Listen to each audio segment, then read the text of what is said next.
Hi అండి. Insurance agent అవ్వాలంటే ప్రతి ఒక్కళ్ళు IC38 అనే ఎగ్జామ్ రాయాలి. కానీ చాలామందికి ఈ ఎగ్జామ్ రాసి పాస్ అవ్వడం అంటే భయం. ఈ వీడియోని కంప్లీట్‌గా చూడడం వల్ల ఆ ఎగ్జామ్‌కి సంబంధించి ఈజీగా మీరు పాస్ అవ్వచ్చు. నేను చెప్పే ఈ చిన్న టిప్స్‌ని మీరు ఫాలో అవ్వండి. అండ్ మన ఛానల్‌ని గనక మీరు ఫస్ట్ టైం చూస్తున్నట్లయితే సబ్స్క్రైబ్ చేసుకోండి. ఇన్షూరెన్స్ అనగానే మనం గుర్తుపెట్టుకోవాల్సిందంటే షేరింగ్ ఆఫ్ రిస్క్. అంటే కొద్ది మందికి జరిగే నష్టాన్ని అనేక మందికి పంచటం. అంటే ఫర్ ఎగ్జాంపుల్ మనకి ఓల్డెన్ డేస్‌లో జాయింట్ ఫ్యామిలీస్ ఉండేవి. అంటే ఫ్యామిలీలో ఒక పర్సన్‌కి రిస్క్ జరిగితే మిగతా వాళ్ళు ఆ రిస్క్‌ని షేర్ చేసుకునేవాళ్ళు. కానీ నవ్వే డేస్ మనకున్న ఫ్యామిలీస్ అన్ని న్యూక్లియర్ ఫ్యామిలీస్ అయిపోయాయి. ఇలాంటి సిచ్యువేషన్‌లో ఇన్షూరెన్స్ అనేది మ్యాండేటరీగా అయిపోయింది. కాబట్టి ఇన్షూరెన్స్ అంటే sharing a loss a few by money. అంటే కొద్ది మందికి జరిగే నష్టాన్ని అనేక మందికి పంచడం అనమాట. ఒక చిన్న స్టోరీ చెప్పుకుందాం. ఈ స్టోరీ కనుక మీకు గుర్తుంటే ఇన్షూరెన్స్ అనేది కంపల్సరీ ప్రతి ఒక్కరి మైండ్లో గుర్తుండిపోతుంది. ఫర్ ఎగ్జాంపుల్ ఒక వాటర్ ఫాల్స్ ఉందనుకోండి. వాటర్ ఫాల్స్ ఎక్కడ ఉంటుందండి? కొండలంచున ఉంటుంది. ఈ వాటర్ ఫాల్స్ పక్కన ఒక చిన్న విలేజ్ ఉంది. ఈ చిన్న విలేజ్లో 400 హౌసెస్ ఉన్నాయి. అంటే ఎప్పుడైతే వానలు బాగా పడి వరదలు వస్తున్నాయో, అంటే ఫ్లడ్స్ వస్తున్నాయో, ఆ జలపాతం ఏమవుతుంది? ఓవర్ ఫ్లడ్ అవుతుంది. ఈ పక్కనే ఉన్న విలేజ్లో ఒక 4 హౌసెస్ అనేవి డ్యామేజ్ అవుతున్నాయి. అంటే మనకి ఈ విలేజ్లో 400 హౌసెస్ ఉన్నాయి. Out of 400 houses every flood వచ్చిన ప్రతిసారి 4 హౌసెస్ అనేవి డ్యామేజ్ అవుతున్నాయి. ఈ హౌస్ని తిరిగి రీకన్స్ట్రక్ట్ చేసుకోవాలంటే మనకి 20,000 రూపీస్ కాస్ట్ అవుతుంది. అంటే ఒకసారి కనుక వరదలు వస్తే ఆ గ్రామానికి 85,000 రూపాయలు నష్టం వస్తుంది. ఇన్సూరెన్స్కి ఈ గ్రామం నష్టానికి సంబంధం ఏంటి మేడం అనుకుంటున్నారేమో. ఇది కనుక క్లియర్గా అర్థమైతే మీకు డెఫినెట్గా ఇన్సూరెన్స్ యొక్క కాన్సెప్ట్, ఇంపార్టెన్స్ ఆఫ్ ఇన్సూరెన్స్ ఈజీగా అర్థమైపోతుంది. అంటే వరదలు వచ్చిన ప్రతిసారి 80,000 రూపాయలు గ్రామానికి ఖర్చు అవుతుంది. అంటే మన ఇల్లు కూలిపోతే మనకు కట్టుకోవడం కష్టమే కదండి. వీళ్ళు ఏం చేశారంటే గ్రామ పెద్ద దగ్గరికి వెళ్ళారు. గ్రామ పెద్ద మీకు ప్రతి ఇంటి నుంచి 200 రూపీస్ తెచ్చి ఇవ్వమని చెప్పాడు. ఏంటి మేడం 200 అనుకుంటారా? ఎంత నష్టం జరిగింది డివైడెడ్ బై ఎంతమంది ఉన్నారు అంటే 400 హౌసెస్ ఉన్నాయి, 80,000 నష్టం జరిగింది అంటే క్లియర్గా మనకి 200 పర్ హౌస్. నష్టాన్ని ఏం చేశారంటే ఈక్వల్గా షేర్ చేశారు. ఫస్ట్ నేను చెప్పుకున్నాం కదండి ఇన్సూరెన్స్ కాన్సెప్ట్ అనేది షేరింగ్ ఆఫ్ లాస్ అని. కానీ ఈ చివరి ఇంటాయన వచ్చాడు. వరదొచ్చిన ప్రతిసారి నా ఇల్లు కూలిపోదు, మునిగిపోదు, కానీ ఈ మునిగిపోయేవాడితో సమానంగా నేనెందుకు ఇన్సూరెన్స్ పే చేయాలి, అంటే నేనెందుకు 200 రూపాయలు పే చేయాలి అని అడిగాడు. అప్పుడు గ్రామ పెద్ద ఏం చెప్పాడైతే ఎవరైతే ప్రమాదానికి దగ్గరగా ఉన్నారో వాళ్ళు 200 రూపాయల కంటే ఎక్కువ కట్టండి, ఎవరైతే మధ్యలో ఉన్నారో వాళ్ళు నిర్ణయించినంత కట్టండి, ఎవరైతే ప్రమాదానికి దూరంగా ఉన్నారో వాళ్ళు కట్టాల్సిన దానికంటే తక్కువ కట్టండి అన్నాడు. అంటే ఏంటి?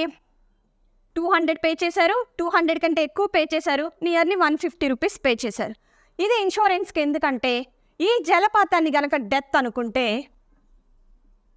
Old age people, middle age people, young age people వీళ్ళకి రిస్క్ ఎక్కువగా ఉంటుంది. కట్టాల్సిన దానికంటే ప్రీమియం ఎక్కువ కట్టాలి. వీళ్ళకి రిస్క్ తక్కువగా ఉంటుంది. నేను టేబుల్లో నిర్ణయించినంత ప్రకారం కట్టాలి. యంగ్ పీపుల్కి ఇంకా తక్కువగా ఉంటుంది, కట్టాల్సిన దానికంటే తక్కువ కట్టాలి. దీన్ని కనుక దృష్టిలో పెట్టుకుంటే ఇన్సూరెన్స్ కాన్సెప్ట్ అనేది చాలా ఈజీ అయిపోతుంది. కాబట్టి ఎగ్జామ్ పాయింట్ ఆఫ్ వ్యూలో మీరు ఇన్సూరెన్స్ అనే కనుక ఎగ్జామ్ క్వశ్చన్లో ఉంటే ఆన్సర్లో risk pooling or risk transfer అని ఉంటుంది. అదే క్వశ్చన్లో కనుక risk pooling or risk transfer అని ఉంటే ఎగ్జామ్ ఆన్సర్ షీట్లో ఇన్సూరెన్స్ అని ఉంటుంది. ఇన్సూరెన్స్ అంటే గుర్తుపెట్టుకోండి sharing of risk a few by many or risk transfer or risk pooling అని మనం చెప్పుకోవచ్చు.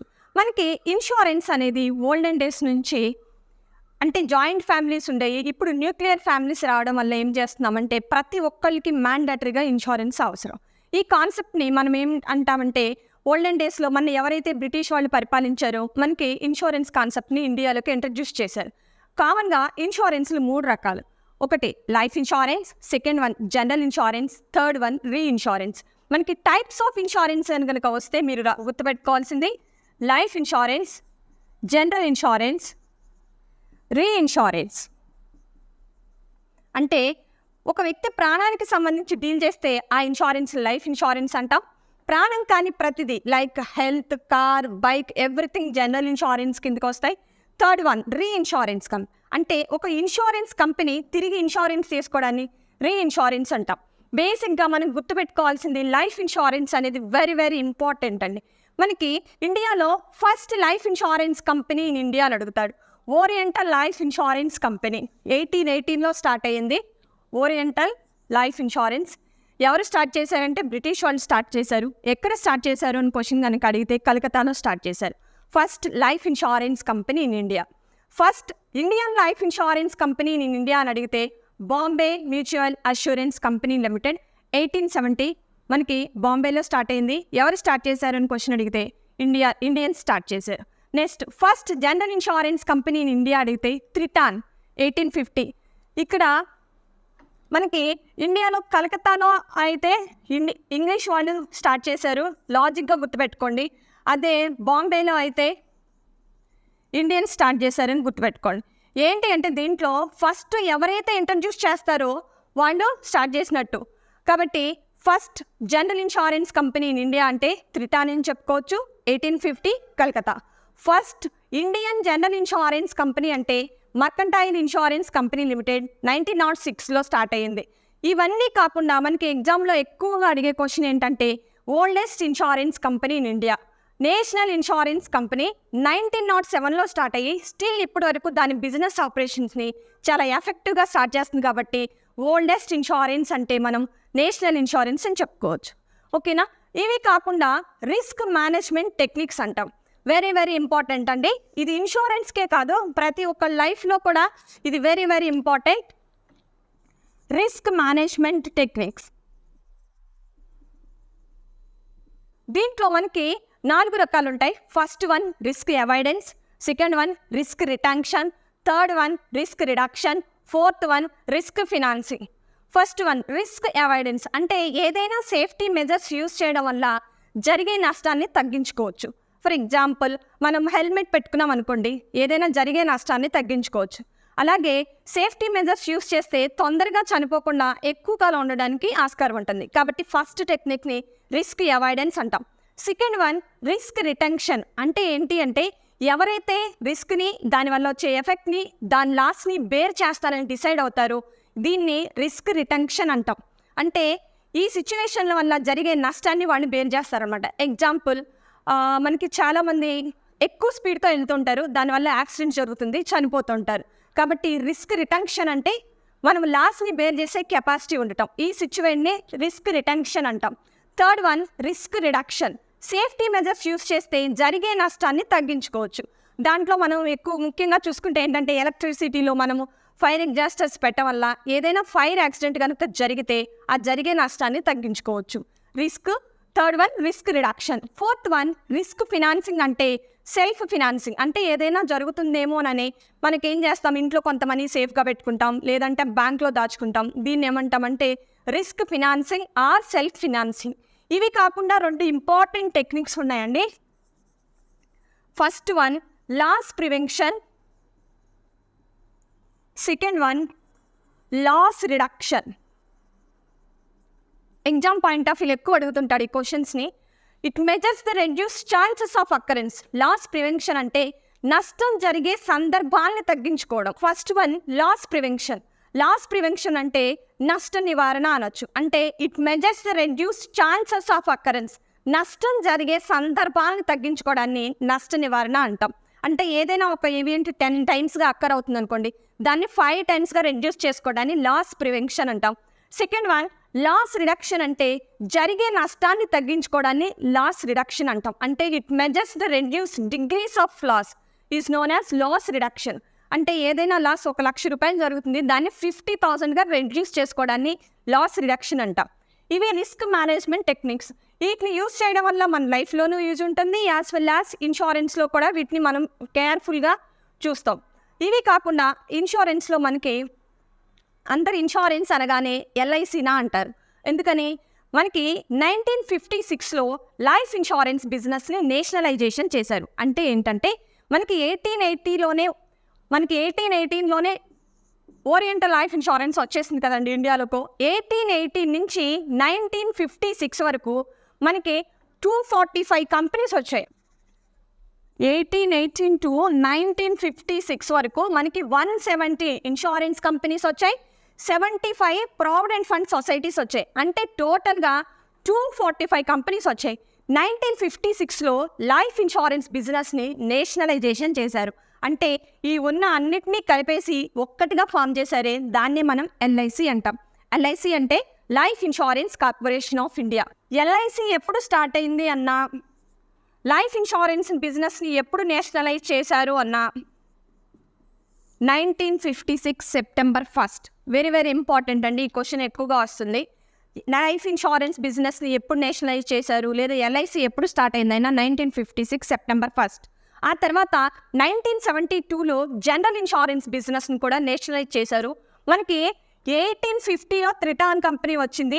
1850 to 1972 వరకు 107 జనరల్ ఇన్సూరెన్స్ కంపెనీస్ ఉన్నాయి. అంటే ఏంటంటే 107 జనరల్ ఇన్సూరెన్స్ కంపెనీస్ని 1972లో గిబ్నా యాక్ట్ ద్వారా నేషనలైజేషన్ చేశారు. GIBNA అంటాం. గిబ్నా అంటే G for general, I for insurance, B for business, N for nationalisation, A for act. GIBNA act.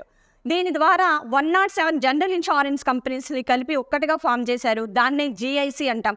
GIC అంటే general insurance corporation of India. కాబట్టి ఎగ్జామ్ పాయింట్ ఆఫ్ వ్యూలో గుర్తుపెట్టుకోండి, GIC ఎప్పుడు start అయింది అని క్వశ్చన్ అడిగితే 1973, గిబ్నా యాక్ట్ ఎప్పుడు అంటే 1972. ఈ రెండు క్వశ్చన్లు చాలా లీన్గా ఉంటాయండి, గుర్తుపెట్టుకోవాల్సిన విషయం. మీరు ఇన్సూరెన్స్కి 3 థంబ్ రూల్స్ ఉన్నాయి. First one, don't risk for a little. చిన్నదాని కోసం ఎక్కువ రిస్క్ చేయకూడదు. Second one, don't risk more than you can afford to lose or lost. అంటే పోగొట్టుకున్న దానికంటే ఎక్కువ రిస్క్ చేయకూడదు. Third one, consider the likely outcomes of the risk carefully. అంటే ఎంత రిస్క్కి ఎంత రిటర్న్ వస్తుంది అనేది కేర్ఫుల్గా మనం అసెస్ చేసుకోవాలి. ఇది ఇన్సూరెన్స్కి ఉపయోగపడుతుంది, యాజ్ వెల్ యాజ్ మన లైఫ్కి కూడా ఉపయోగపడుతుంది. మనము ప్రతి ఒక్కళ్ళు IRDA అంటాం. అంటే మనకి ఇక్కడ తెలుసుకోవాల్సింది ఏంటి అంటే రెగ్యులేటర్స్ అంటాం. అంటే ఏంటి, బ్యాంకింగ్ సెక్టర్కి RBI రెగ్యులేటర్, ఇన్సూరెన్స్ సెక్టర్కి IRDA regulator, and share market, capital market, money మార్కెట్కి SEBI securities and exchange board of India regulators ఉంటాయి. అంటే ఏంటి అంటే IRDA యాక్ట్ వచ్చేసి 1999. IRDA ఎప్పుడు స్టార్ట్ అయింది అంటే 2000. IRDA ఎవరండి, ఇన్సూరెన్స్ సెక్టార్కి regulator, insurance regulatory and development authority. దీన్ని ఏంటి అంటే మనకి ఇండియాలో ఇన్సూరెన్స్ పెనట్రేషన్ అనేది చాలా తక్కువగా ఉంది. అందుకోసం ఏం చేసిందంటే మన గవర్నమెంట్ ఒక కమిటీని ఏర్పాటు చేసి దానికి డాక్టర్ మల్హోత్రాని అధ్యక్షుడిగా పెట్టింది.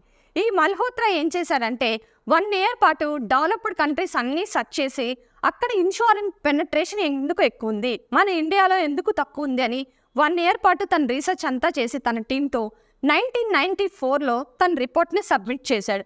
ఆ రిపోర్ట్లో ఏం చెప్పాడంటే ఇన్సూరెన్స్ అనేది డెవలప్ అవ్వాలి అంటే దానికి రెగ్యులేటర్ అనేవాడు ఉండాలి.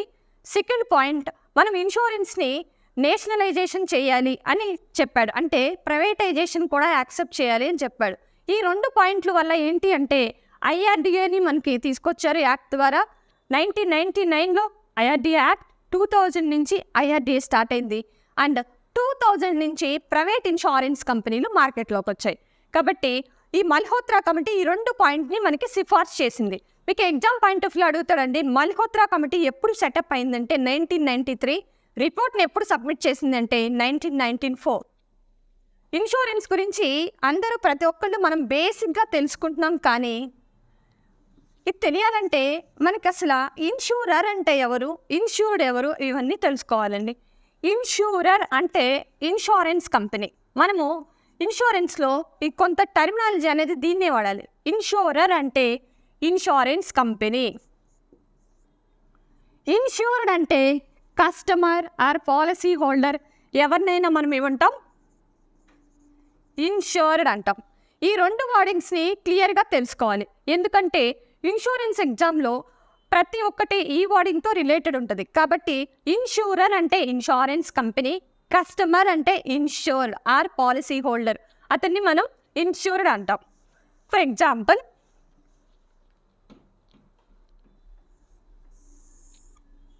ఒక వ్యక్తి ఇన్సూరెన్స్ తీసుకున్నాడు. ఎగ్జాంపుల్, రాజు ఇన్సూరెన్స్ తీసుకున్నాడు.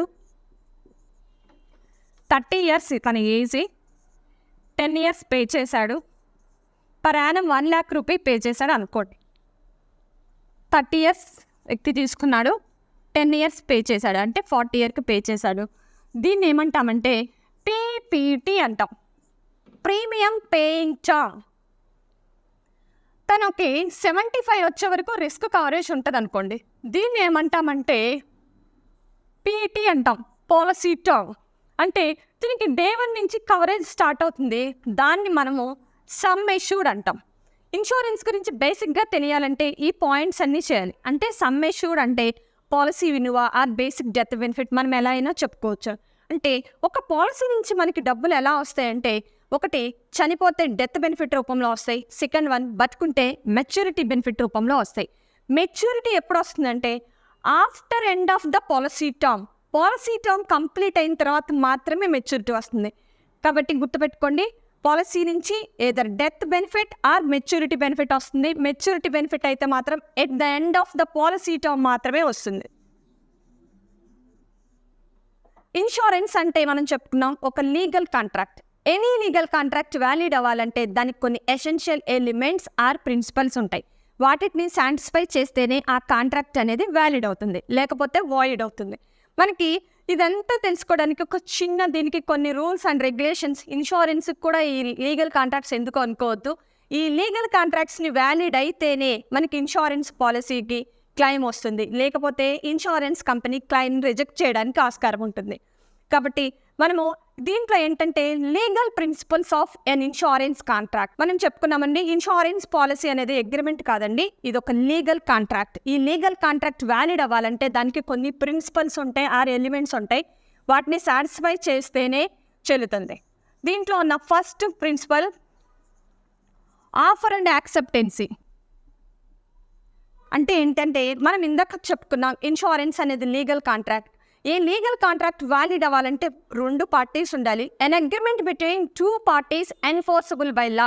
2 పార్టీలు పూర్ణ అంగీకారంతో పూర్ణ మనసుతో కనుక అంగీకరిస్తేనే ఆ పాలసీ అనేది వ్యాలిడ్ అవుతుంది, ఆ కాంట్రాక్ట్ అనేది వ్యాలిడ్ అవుతుంది. అప్పుడే మనకి ఇన్సూరెన్స్ అనేది ఇస్తున్నాం, క్లెయిమ్ అనేది ఇస్తాం.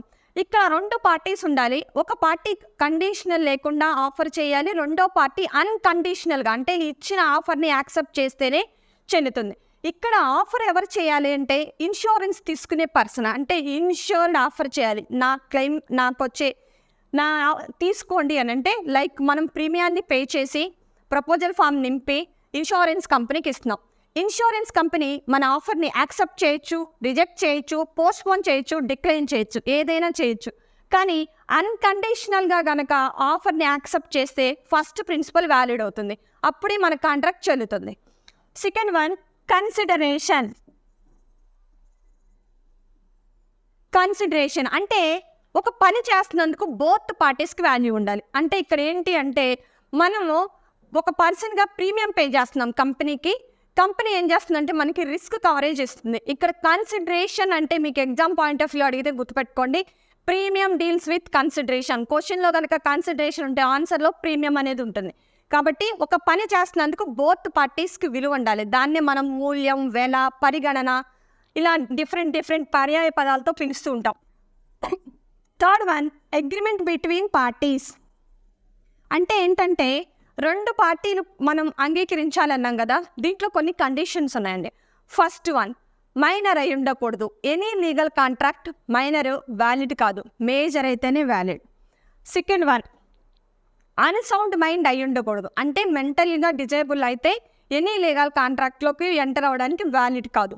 థర్డ్ వన్ క్రిమినల్ మీన్స్ ఉండకూడదు, నేర చరిత్ర ఎలాంటిది ఉండకూడదు. ఈ అగ్రిమెంట్ బిట్వీన్ పార్టీస్ అనేది చెల్లాలి అంటే ఫస్ట్ వన్ మైనర్ అయి ఉండకూడదు. అంటే any legal contract below 18 years కనుకుంటే వ్యాలిడ్ కాదు, మేజర్ అయితేనే valid. Insurance also one of legal contract కాబట్టి మైనర్ అయి ఉండకూడదు.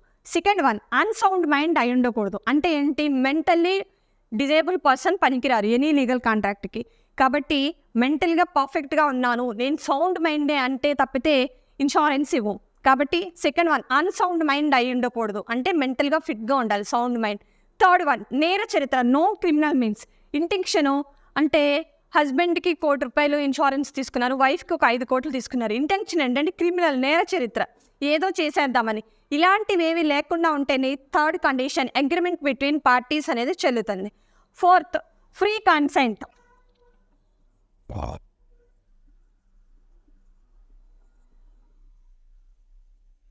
ఫ్రీ కన్సెంట్ అంటే నేను చెప్పింది మీకు అర్థమైంది ఒకేలాగా ఉండాలి. దీంట్లో కూడా 4 పాయింట్లు ఉన్నాయండి. First one, misrepresentation. అంటే ఏంటంటే మనం చెప్పాల్సింది కాకుండా తప్పుగా వ్యక్తపరచడం. దీంట్లో 2 రకాలు ఉన్నాయి. ఒకటి innocent misrepresentation, second one fraudulent misrepresentation. అంటే కొంతమంది తెలియక తప్పుగా చెప్తారు, దీన్ని ఇన్నోసెంట్ మిస్రిప్రజెంటేషన్ అంటారు. కొంతమంది కావాలని తెలుసుగా తప్పుగా చెప్తారు, దీన్నే ఫ్రాడ్లెంట్ మిస్రిప్రజెంటేషన్ అంటారు. ఫర్ ఎగ్జాంపుల్, మనం ఒక కస్టమర్ దగ్గరికి వెళ్ళినప్పుడు, బాబు నీకు హార్ట్ బాడీలో అన్ని పార్ట్లు ఉన్నాయా అంటే ఇన్సూరెన్స్లో ఒక క్వశ్చనరీ అడుగుతాం, మీకు బాడీలో అన్ని పార్ట్నీలు ఉన్నాయా, కిడ్నీలు ఉన్నాయా, కిడ్నీలు 2 ఉన్నాయా, అంటే ఏదైనా ఆపరేషన్ జరిగిందా, ఒక 10 days హాస్పిటలైజ్డ్ అయ్యారా, ఇలాంటి క్వశ్చన్స్ అన్ని అడిగినప్పుడు కొంతమంది కావాలనే తప్పుగా చెప్తారు. అంటే ఆల్రెడీ తనకి హెల్త్ ప్రాబ్లం వచ్చింది, ఒక 10 days హాస్పిటల్లో ఉన్నాడు, కానీ ఇది మన దగ్గర దాచిపెట్టి ఏం చేశాడంటే నాకు ఎలాంటి హెల్త్ ప్రాబ్లం లేదు, నేను చాలా పర్ఫెక్ట్గా ఉన్నానని చెప్తాను. అలాంటి సిచ్యువేషన్లో కనుక బిలో 3 years రిస్క్ జరిగితే క్లైమ్ అనేది ఇవ్వరు. ఎందుకంటే కారణం ఏం చెప్తారంటే, reason for declining the claim ఏంటి అంటే బికాజ్ ఆఫ్ మిస్రిప్రజెంటేషన్, ఫ్రాడ్లెన్స్ మిస్రిప్రజెంటేషన్ చేశాడు కాబట్టి, అంటే తను తప్పుగా చెప్పాడు కాబట్టి క్లైమ్ అనేది ఇవ్వము అని చెప్తారు. ఈ లెసన్ మొత్తం మనం ఏంటి అంటే ఈ లీగల్ ప్రిన్సిపల్స్ అన్నీ సాటిస్ఫై అయితేనే ఇన్సూరెన్స్ కంపెనీ మనకి పే చేయాల్సిన క్లైమ్ అనేది పే చేస్తుంది, లేకపోతే క్లైమ్ని డిక్లైన్ చేస్తుంది. ఇది ఫ్రీ కన్సెంట్. దీంట్లో అండూ ఇన్ఫ్లుయెన్స్ అంటే ఏంటి, తన పవర్ని కానీ పొజిషన్ని కానీ ఉపయోగించుకొని కింద ఉన్న వాళ్ళని ఇన్ఫ్లుయెన్స్ చేయకూడదు. ఏదర్ ఇన్సూరెన్స్ చేయమని కానీ, ఎనీ లీగల్ కాంట్రాక్ట్లో సంతకం చేయమని కానీ పవర్ని పొజిషన్ని ఉపయోగించుకుని చేయకూడదు. సెకండ్ వన్, కోర్షన్ అంటే బెదిరించడం, ప్రెషర్ అప్లైడ్ ఆర్ థ్రెటనింగ్ అంటాం. ఏంటి అంటే ఇన్సూరెన్స్ మీద కానీ ఎనీ లీగల్ కాంట్రాక్ట్ మీద మనం చాలామంది కోర్టులో చూస్తూ ఉంటాం, నన్ను బెదిరించి సంతకం చేయించుకున్నారు కాబట్టి ఇది చెల్లదు, నేను ప్రాణ భయం చేత సంతకం పెట్టాను అని. Insurance also one of legal contract కాబట్టి బెదిరించి కానీ భయపెట్టి కానీ మనం ఇన్సూరెన్స్ అనేది చేయించుకోకూడదు. అలా చేయించుకుంటే ఇన్సూరెన్స్ అనేది చెల్లదు. దీన్ని మనం కోర్షన్ అంటాం. మీకు ఎగ్జామ్ పాయింట్ ఆఫ్ ఇలా అడుగుతా అంటే, రమేష్ మహేష్ని ప్రెజర్ చేశాడు, if he does not sign the contract నేను చంపేస్తాను సైన్ కనుక చేయకపోతే. దీన్ని మనం కోర్షన్ అంటాం, బెదిరించడం, భయపెట్టడం. నెక్స్ట్ దీంట్లోనే ఫ్రాడ్ అంటే ఏంటి, మోసం చేయాలని ఇంటెన్షన్ తనలో ఉంచుకొని చేయడాన్ని అంటాం ఫ్రాడ్ అంటాం. ఆ నేరపూర్త చరిత్ర అవి కూడా ఉండకూడదు. ఈ 4 కనుక క్లియర్గా ఉంటే దాన్ని మనం ఫ్రీ కన్సెంట్ అంటాం. ఫిఫ్త్ పాయింట్ మనం కెపాసిటీ ఆఫ్ ద కాంట్రాక్ట్ అంటాం, అగ్రిమెంట్ బిట్వీన్ కాంట్రాక్ట్ అంటాం. లాస్ట్గా లీగల్ యాక్. ఇవన్నీ సాటిస్ఫై అయితే లీగల్గా ఒక లీగాలిటీ అంటాం, లీగల్గా ఆ కాంట్రాక్ట్ అనేది వ్యాలిడ్ అవుతుంది. ఈ కాంట్రాక్ట్ వ్యాలిడ్ అయితేనే మనకి క్లైమ్ అనేది వస్తుంది. అదర్వైజ్ ఇన్సూరెన్స్ కంపెనీ ఈ రీజన్ చేత మీ క్లైమ్ని నేను రిజెక్ట్ చేస్తున్నాను అని చెప్తుంది. ఇవి essential elements or principles of valid contract. వీటితో పాటు మనం ఇన్సూరెన్స్కి సంబంధించి 2 మెయిన్ ప్రిన్సిపల్స్ని గుర్తుపెట్టుకోవాలి. దాంట్లో first one, insurable interest. Very very important అండి.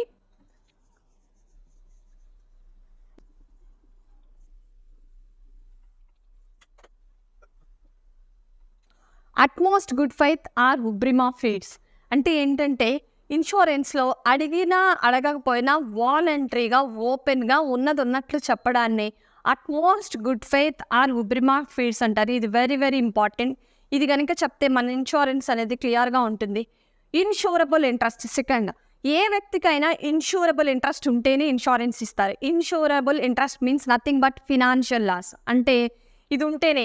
ఇన్సూరబుల్ ఇంట్రెస్ట్ ఎవరికి ఉంటుంది అంటే మనకు ఉంటుంది, సెల్ఫ్గా ఉంటుంది, మన అసెట్స్కి ఉంటుంది, మన స్పౌజ్ అంటే వైఫ్ అయితే హస్బెండ్కి, హస్బెండ్ అయితే వైఫ్ స్పౌజ్కి ఉంటుంది, లైక్ మన పేరెంట్స్కి ఉంటుంది, మన తల్లిదండ్రులకి, మన చిల్డ్రన్కి ఉంటుంది, మన పేరెంట్స్ ఇన్లాకి ఉంటుంది.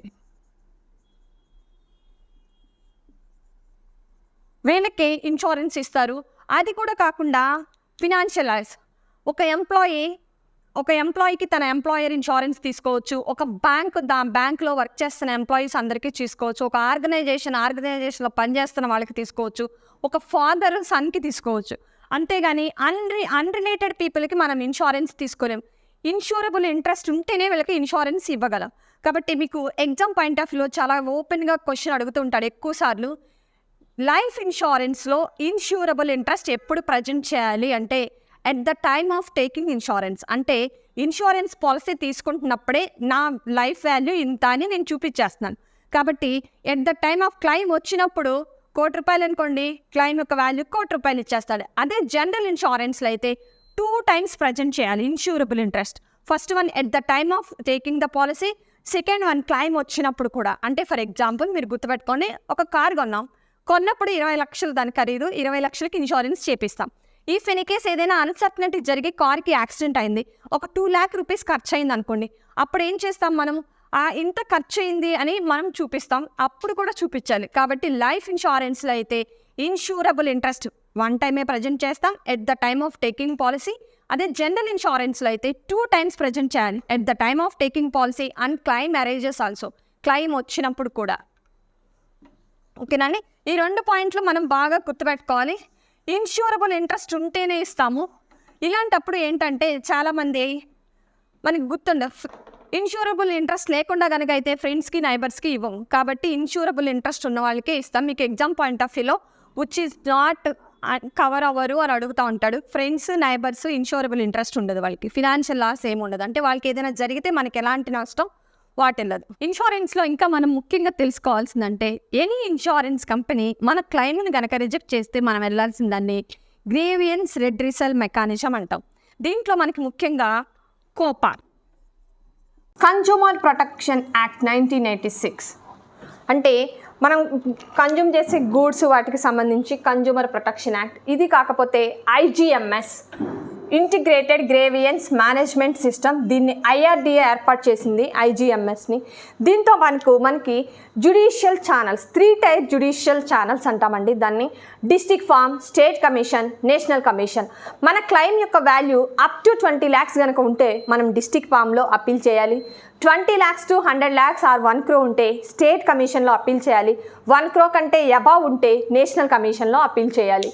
మనకి డిస్ట్రిక్ట్ ఫామ్కి డిస్ట్రిక్ట్ కోర్ట్ జడ్జ్ అధ్యక్షత వహిస్తాడు, స్టేట్ కమిషనర్కి హైకోర్టు జడ్జ్ అధ్యక్షత వహిస్తాడు, నేషనల్ కమిషన్కి సుప్రీంకోర్టు జడ్జ్ అధ్యక్షత వహిస్తాడు. డిస్ట్రిక్ట్ ఫామ్ని స్టేట్ గవర్నమెంట్ ఏర్పాటు చేస్తుంది, నేషనల్ కమిషన్ని సెంట్రల్ గవర్నమెంట్ ఏర్పాటు చేస్తుంది. మీరు లాజిక్గా గుర్తుపెట్టుకోవాల్సింది ఏంటంటే డిస్ట్రిక్ట్ ఫామ్లో 2 ఉంటారు మెంబర్స్, స్టేట్ కమిషన్లో మోర్ దాన్ 2 or 3 members ఉంటారు, నేషనల్ కమిషన్లో 4 members ఉంటారు. ప్రతి దాంట్లో కామన్గా ఒక లేడీ మెంబర్ ఉంటారు. కాబట్టి ఈజీగా దీన్ని మనం గుర్తుపెట్టుకోవచ్చు. District forum, state commission, national commission. దీన్ని మనం 3 type జ్యుడిషియల్ ఛానల్ అంటాం. ఇది కాకుండా మనకి ఫైనల్గా ఇంకొకటి ఉంటుందండి, దాన్ని మనం ఇన్సూరెన్స్ అంబుడ్స్మెన్ అంటాం. ఇన్సూరెన్స్ అంబుడ్స్మెన్ అనేది ఒక టెరిటోరియల్ జ్యుడిషియల్. అంటే ఏంటి అంటే స్టేట్లో పనిచేయదు, సెంట్రల్ గవర్నమెంట్ కింద పనిచేయదు, ఒక టెరిటోరియల్ లిమిట్స్లో అంటే కొంత ప్రాంతీయ పరిధిలో మనము ఇన్సూరెన్స్ అంబుడ్స్మెన్ పనిచేస్తుంది. కాబట్టి మనకి ఇండియాలో ఇన్సూరెన్స్కి సంబంధించి మనకి నియర్ బై హైదరాబాద్లో ఉంది ఇన్సూరెన్స్ అంబుడ్స్మెన్ అనేది. ఇన్సూరెన్స్ అంబుడ్స్మెన్లో మనం క్లైమ్ అప్పీల్ చేయాలంటే 2 conditions ఉన్నాయి. ఫస్ట్ వన్, ఇన్సూరర్ మన క్లైమ్ని రిజెక్ట్ చేసిన తర్వాత within 1 yearలోనే అప్పీల్ చేయాలి. సెకండ్ వన్, అప్పీల్ చేయాలి అంటే no pending in any other court, ఏ కోర్టులో కేసు పెండింగ్ ఉండకూడదు. మన క్లైమ్ని within 1 yearలోనే మనం అప్పీల్ చేయాలి. అంటే చాలామంది మీకు ఎగ్జామ్ పాయింట్ ఆఫ్ వ్యూలో అడుగుతాడు, కోపాలో పెండింగ్ ఉంది అంబుడ్స్మెన్లో అప్పీల్ చేసుకోవచ్చా? నో, ఏ కోర్టులో పెండింగ్ ఉన్నా మనం అంబుడ్స్మెన్లో అప్పీల్ చేసుకోలేము. ఫస్ట్, ఇన్సూరర్ మన క్లైమ్ రిజెక్ట్ చేసిన తర్వాత సంవత్సరంలోనే అప్పీల్ చేస్తాం. Any complaint in the form of రిటర్న్గా ఇస్తాం, అంటే వ్రాతపూర్వకంగా ఇస్తాం, ఎలాంటి ఫీజు ఛార్జ్ చేయదు. మనం అప్పీల్ చేసిన తర్వాత within 1 month లోపల మీడియేటర్ లాగా ఉంటుంది. అంటే ఇన్సూరర్ అండ్ ఇన్సూర్డ్ బోత్ పార్టీస్కి ఏంటంటే మీడియేటర్ లాగా వర్క్ చేసి కొన్ని రికమెండేషన్స్ ఇస్తుంది within 1 month లోపల. ఆ రికమెండేషన్స్ని యాక్సెప్ట్ చేశామా లేదా అనేది 15 రోజుల లోపల చెప్పాలి. ఇఫ్ ఎనీ కేస్ యాక్సెప్ట్ చేయకపోతే క్లైమ్ మనకి ఏంటి అంటే తీర్పు అనేది ఇచ్చేస్తుంది ఇన్సూరెన్స్ అంబుడ్స్మెన్. ఆ తీర్పుని ఏమంటాము అంటే అవార్డ్ అంటాం. మనం క్లైమ్ అప్పీల్ చేసిన తర్వాత within 3 monthsలో అవార్డు ఇచ్చేస్తుంది. అవార్డు ఎంత అంటే మ్యాక్సిమం 20 లక్షలే ఇన్సూరెన్స్ అంబుడ్స్మెన్ ఇచ్చే అవార్డు. అవార్డు ఇచ్చిన తర్వాత within 15 days లోపల అమలు చేయాలి. కాబట్టి గుర్తుపెట్టుకోండి, very very important. Insurance ombudsman ఇది ఒక టెరిటోరియల్ జ్యుడిషియల్. మనం రాతపూర్వకంగా అప్పీల్ చేస్తాం. అప్పీల్ చేయాలంటే ఏ కోర్టులో కేసు పెండింగ్ ఉండకూడదు. విత్ ఇన్ 1 ఇయర్లోనే అప్పీల్ చేయాలి. అప్పీల్ చేసిన తర్వాత రికమెండేషన్స్ ఇస్తుంది 1 మంత్ లోపల. రికమెండేషన్స్ని యాక్సెప్ట్ చేసామా లేదా విత్ ఇన్ 15 డేస్ లోపల రిటర్న్గా చెప్పాలి. ఇఫ్ ఎనీ కేసు యాక్సెప్ట్ చేయకపోతే అవార్డు ఇచ్చేస్తుంది. మనం అప్పీల్ చేసిన తర్వాత 3 మంత్స్ లోపు అవార్డు ఇస్తుంది. అవార్డుని మనము అవార్డు ఇచ్చిన తర్వాత దాన్ని insurance company with in 15 days లోపల అమలు చేయాలి. ఇది ఇన్సూరెన్స్ అంబుడ్స్మన్. అంటే any insurance company claim reject చేస్తే మనకి నచ్చిన చోట్ల మనం అప్పీల్ చేసుకోవచ్చు క్లెయిమ్కి సంబంధించి. నెక్స్ట్, ఇది కాకుండా మనందరికీ ఏంటంటే ఇన్సూరెన్స్ ఏజెంట్ అవ్వాలి అంటే కొన్ని క్వాలిఫికేషన్స్ ఉంటాయండి. ఏంటి అంటే రూరల్లో అయితే 10th క్లాస్ పాస్ అవ్వాలి, అర్బన్లో అయితే 12th ఈక్వలెంట్ ఉండాలి. అండ్ మనకి ఏంటి అంటే రూరల్ అంటే బిలో 5,000, అర్బన్ అంటే అబవ్ 5,000 పీపుల్ ఉంటే అర్బన్ కిందకి కౌంట్ వస్తుంది. అలాగే ప్రాక్టికల్ ట్రైనింగ్ అనేది 25 అవర్స్ జనరల్ ఇన్సూరెన్స్, లైఫ్లో అయితే 50 అవర్స్ ప్రాక్టికల్ ట్రైనింగ్ తీసుకోవాలి. Exam fee, renewal exam fee ఉంటుంది 250 rupees as per exam point of వ్యూలో. మీరు ఇదంతా పే చేసి మనము లైసెన్స్ వస్తుంది. ఈ లైసెన్స్ వ్యాలిడిటీ అనేది 3 years ఉంటుంది. ఒక వ్యక్తి ఒక లైఫ్ ఇన్సూరెన్స్కి, ఒక జనరల్ ఇన్సూరెన్స్కి, ఒక హెల్త్ ఇన్సూరెన్స్కి ఏజెంట్గా వర్క్ చేయొచ్చు. ఇలా చేస్తే కాంపోజిట్ ఏజెంట్ అంటారు. కాబట్టి గుర్తుపెట్టుకోండి, మనం ఈ IC38 అనేది లైఫ్ ఇన్సూరెన్స్ ఏజెంట్ ఎగ్జామ్.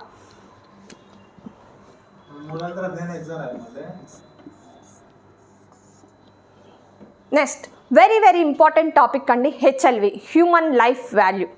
అంటే దీన్ని డాక్టర్ ప్రొఫెసర్ హుబ్నర్ అని ఆయన డిరైవ్ చేశారు. ప్రతి మనిషికి లైఫ్ వాల్యూ ఉంటుందని డాక్టర్ ప్రొఫెసర్ హుబ్నర్ డిరైవ్ చేశారు. అంటే ఏంటంటే ఒక వ్యక్తి ఎంత సంపాదిస్తున్నాడు, HLV ఎలా క్యాలిక్యులేట్ చేస్తాము అంటే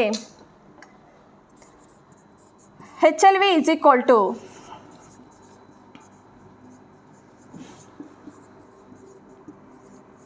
working period into annual income. బేసిక్గా కంపెనీస్ ఇలా క్యాలిక్యులేట్ చేస్తారండి HLV. మన హుబ్నర్ HLV ఎలా క్యాలిక్యులేట్ చేస్తారు అంటే హుబ్నర్ HLV అనేది ఎగ్జాంపుల్, రాజు సంవత్సరానికి ఒక 1,20,000 సంపాదిస్తున్నాడు అనుకోండి, ఎగ్జాంపులేనండి. ఎక్స్పెన్సెస్ వచ్చేసి ఒక 24,000 అనుకోండి. అంటే ఎర్నింగ్లో నుంచి ఎక్స్పెన్సెస్ తీసేసానండి, అంటే 96,000 వచ్చింది. రేట్ ఆఫ్ ఇంట్రెస్ట్ కనుక 8% అయితే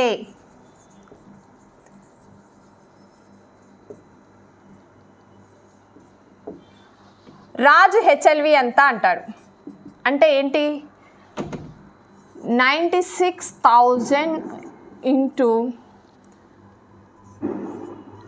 100/8గా వేసుకోవచ్చు కదండి 8%ని.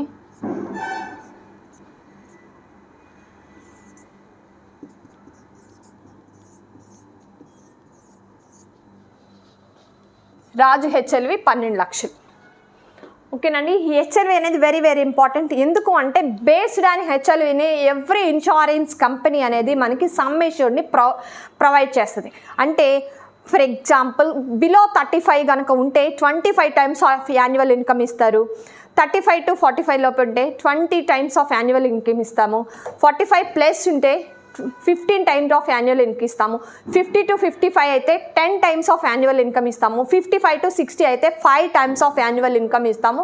మైనస్ ఎగ్జిస్టింగ్ ఇన్సూరెన్స్ కవరేజ్, అంటే ఇంకేదైనా కంపెనీలో వేరే ఇన్సూరెన్స్ ఉంటే వీటిని తీసేసి మరీ ఇస్తామండి.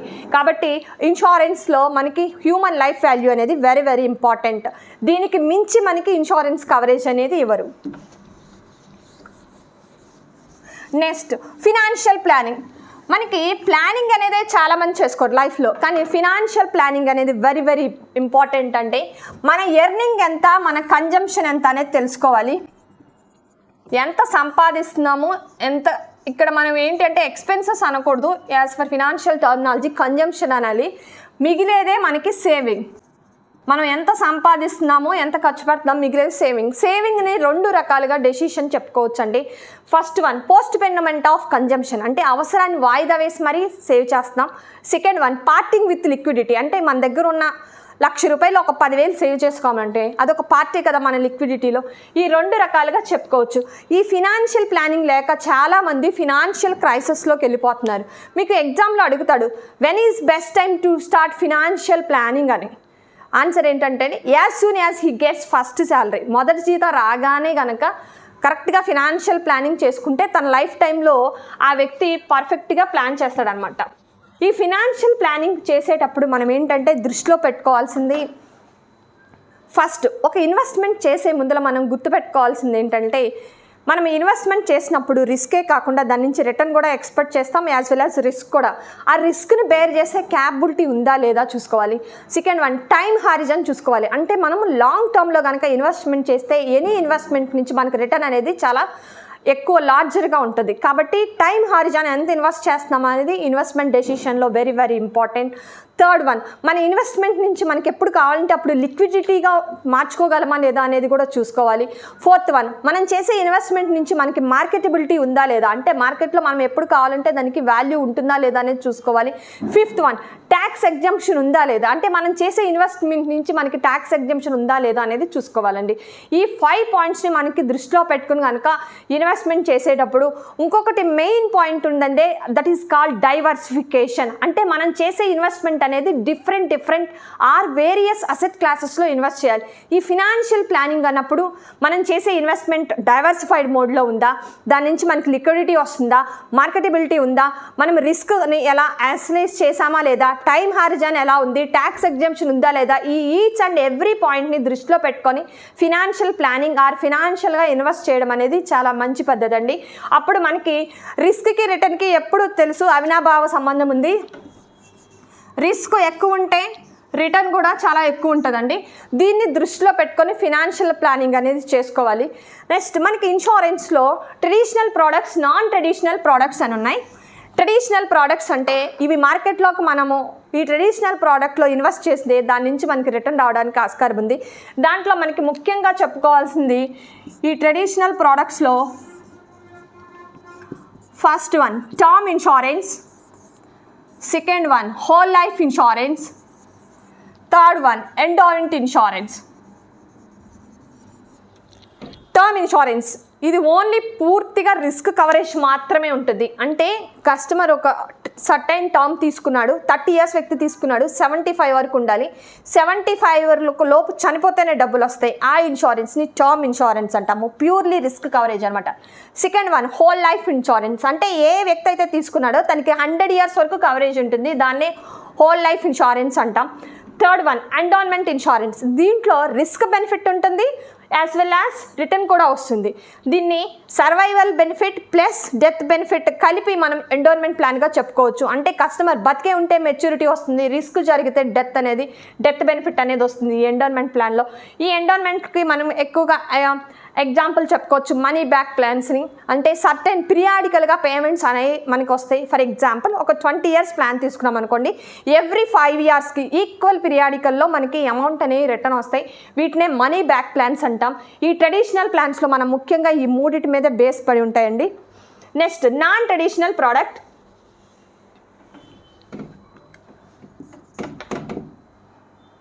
దీంట్లో కూడా మనకి ఎగ్జామ్ పాయింట్ ఆఫ్ వ్యూలో 3 ఉన్నాయండి.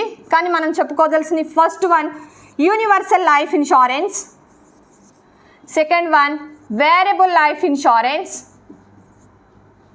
థర్డ్ వన్ యూలిప్స్, దాన్నే మనం యూనిట్ లింక్ ఇన్సూరెన్స్ ప్లాన్స్ అంటాం. యూనివర్సల్ లైఫ్ ఇన్సూరెన్స్ అనేది 1979లో యూఎస్ఏలో స్టార్ట్ అయింది. అంటే ఏంటంటే దీంట్లో ప్రతిదీ ఫ్లెక్సిబుల్, ఓన్లీ ఇది మనకి లేదండి. గుర్తుపెట్టుకోవాల్సిన విషయం ఏంటంటే నాన్ ట్రెడిషనల్ ప్రోడక్ట్స్లో ఈ 3 మనకున్నాయి. దీంట్లో ఐఆర్డిఏ ఇండియాలో చేసుకోవడానికి ఈ రెండింటికి మాత్రమే పర్మిషన్ ఇచ్చిందండి. IRDA variable life insurance and యూలిప్స్కి మాత్రమే మన ఇండియాలో చేసుకోవడానికి ఐఆర్డిఏ పర్మిషన్ ఇచ్చింది. కానీ మనం ఎగ్జామ్ పాయింట్ ఆఫ్ వ్యూలో ఈ 3 గురించి తెలుసుకోవాలి. యూనివర్సల్ లైఫ్ ఇన్సూరెన్స్ అనేది 1979 యూఎస్ఏలో స్టార్ట్ అయింది. ఇది ప్రతిదీ ఫ్లెక్సిబుల్, మనం చెప్పుకున్నాం కదా, ఇది మనకి లేదు. దీంట్లో ప్రీమియాన్ని పెంచుకోవచ్చు, తగ్గించుకోవచ్చు, సమ్ అష్యూర్డ్ని పెంచుకోవచ్చు, తగ్గించుకోవచ్చు. ఈచ్ వన్ ఫ్లెక్సిబుల్గా ఉంటుంది. నెక్స్ట్ వేరియబుల్ లైఫ్ ఇన్సూరెన్స్, ఇది కూడా 1977లో యుఎస్ఏలో స్టార్ట్ అయిందండి. దీంట్లో ఫ్లక్చువేట్ అవుతూ ఉంటాయి. ఏం ఫ్లక్చువేట్ అవుతా ఉంటే మనం కట్టిన ప్రీమియం యొక్క విలువ, దాన్నే మనం క్యాష్ వాల్యూ అంటాం. మనము some assured, cash value and some assured ఏంటి అంటే ఎప్పటికప్పుడు పెరుగుతూ తగ్గుతూ ఉంటాయి. ఇలా అప్ అండ్ డౌన్స్ అవడం వల్ల ఒక్కొక్కసారి క్యాష్ వాల్యూ అనేది జీరో అయిపోతుంది. ఎప్పుడైతే మన క్యాష్ వాల్యూ జీరో అయిపోయిద్దో ఆటోమేటిక్గా పాలసీని టర్మినేట్ చేస్తారు. ఫైనల్గా వెరీ వెరీ ఇంపార్టెంట్, ఇండియా అంతా మనం ఇన్సూరెన్స్లో చేసే బిజినెస్ ఏంటి అంటే యూలిప్స్ అండి. యూనిట్ లింక్డ్ ఇన్సూరెన్స్ ప్లాన్స్ అంటాం. These are all market related products. Customer earn market rate of return. మార్కెట్లో మనం 10 రూపాయలు పెట్టుబడి పెడుతున్నాం. 10 రూపాయలకి 100 రూపాయలు రావచ్చు, 10 రూపాయలకి 5 రూపాయలు రావచ్చు, 0 కూడా రావచ్చు. Investment risk borne by insured.